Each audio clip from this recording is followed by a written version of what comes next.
it's Sarah from Just My Typewriter, and I'm out running errands, getting iced coffee, and buying embroidery floss, because for some reason people let me have needles. But I did want to share with you a quick thrift adventure that I went on a few weeks ago. I went to Maryland and tried out some new thrift stores. I was out on this adventure with one of my friends, Patrick, who lives in Maryland, so I hope that you enjoy this video. I know it's a little bit different, but I really love watching thrifting videos, and I like the idea that I could take you along with me as I went looking for typewriters. So here you go.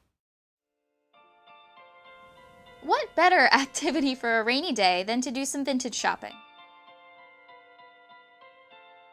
I brought along my friend Patrick, and we started at an antique mall called Chesapeake Marketplace. Now, when I'm antiquing, I'm always looking for typewriters, but it's really nice to have some other things to look for to make it a bit more like a treasure hunt.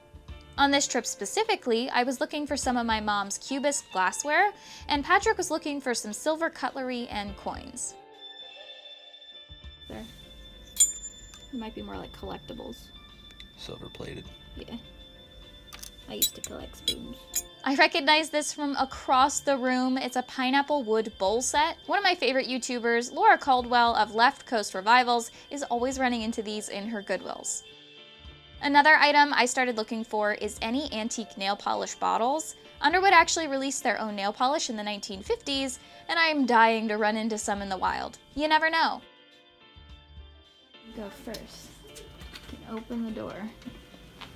Reveal. Oh, it's chilly.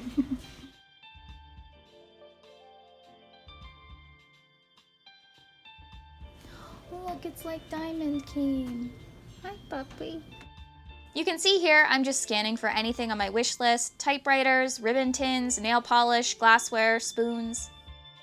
Having that list can really help you focus when going into a crowded antique booth.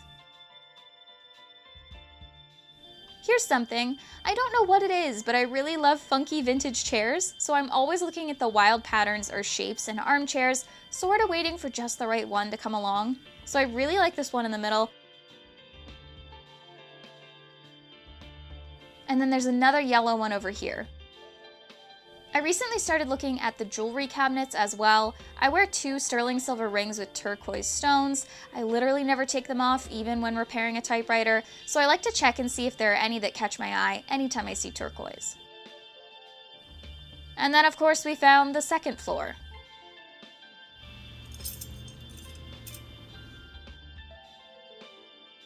I couldn't resist saying hi to this fella. Okay, here's something interesting. My mom collects a Cubist-style glassware that was made by 3 different manufacturers with only slight differences between them. They come in a variety of colors, but of course hers is the pink. Anytime I see a Cubist pattern anything, I have to check it out.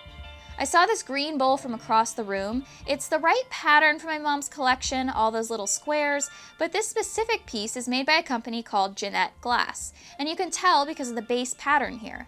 Jeanette was only open for a few years in the 30s, whereas my mom collects the Whitehall pattern made by Colony Glassware in the 60s and then again in the 80s.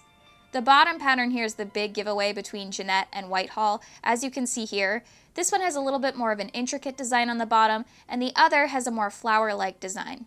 The more you know. Wow. It's a wartime nickel set. So those like those nickels we looked at that you have, but that's the full set. There's a lot of stuff in here that I could be interested in. Patrick found himself at a coin counter, of course, so I went solo spelunking.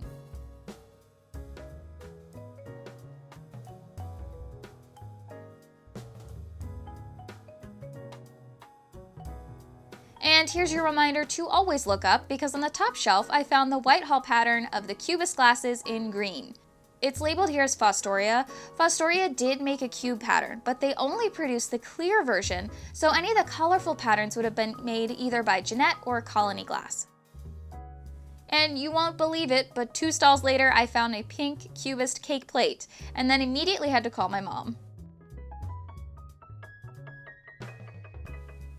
And when I left him alone, Patrick went to look for more coins. Which one? 1925 piece silver dollar. 42. That's... Or, no, 1920, yeah. Yeah, I'm at price is 42. Look what I found on the bottom shelf. Does anyone remember this from my Harrisburg thrift trip? Diamond's probably at home sleeping on it now. With a cake plate and no typewriters in sight, we were off to the next stop.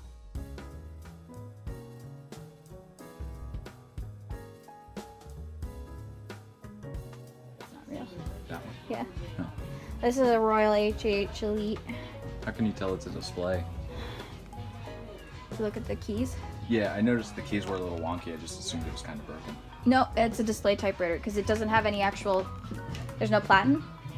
Okay. And it's just like a display item. And I've seen a lot of things like this before. From afar, like that looks like... Oh yeah, it gives you the typewriter vibe for sure, but it's, display piece. Once I'm up way up close. Yeah.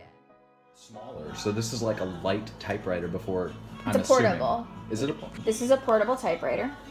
So these would come with a case. See, to me, this is an Remington top. Gotcha. But that's an Underwood backplate. Very interesting. This is probably 30s, 40s. Noiseless 77. My guess would be 1940s. Okay. And here I am explaining the difference between Jeanette and Colony Glass to Patrick. This is my vibe. Fuzzy.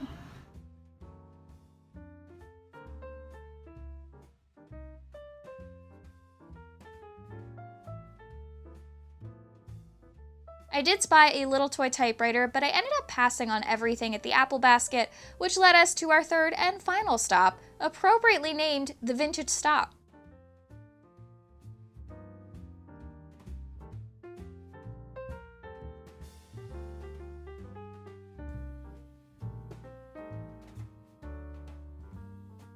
Of course, I would see these from another room. There's the amber pattern of my mom's glasses.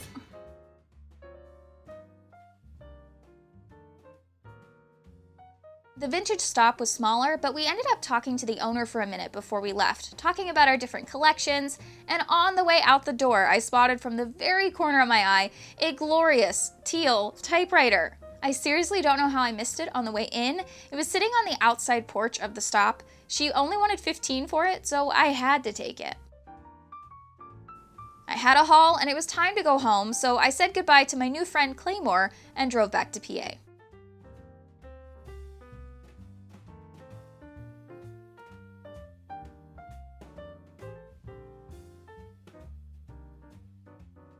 I only picked up the cake plate and the typewriter on this trip, but it was a really successful haul for a few reasons.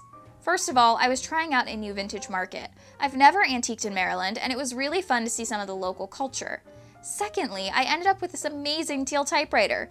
You'll notice here across the front it says Century.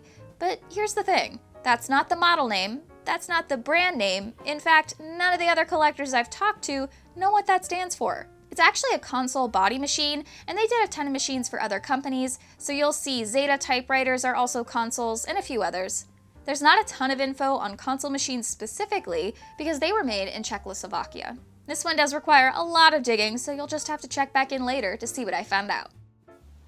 I'm out of coffee, and I'm home, so I guess I'll see you guys in the next one. I want to thank you all so much for watching today, and remind you that you're just my typewriter.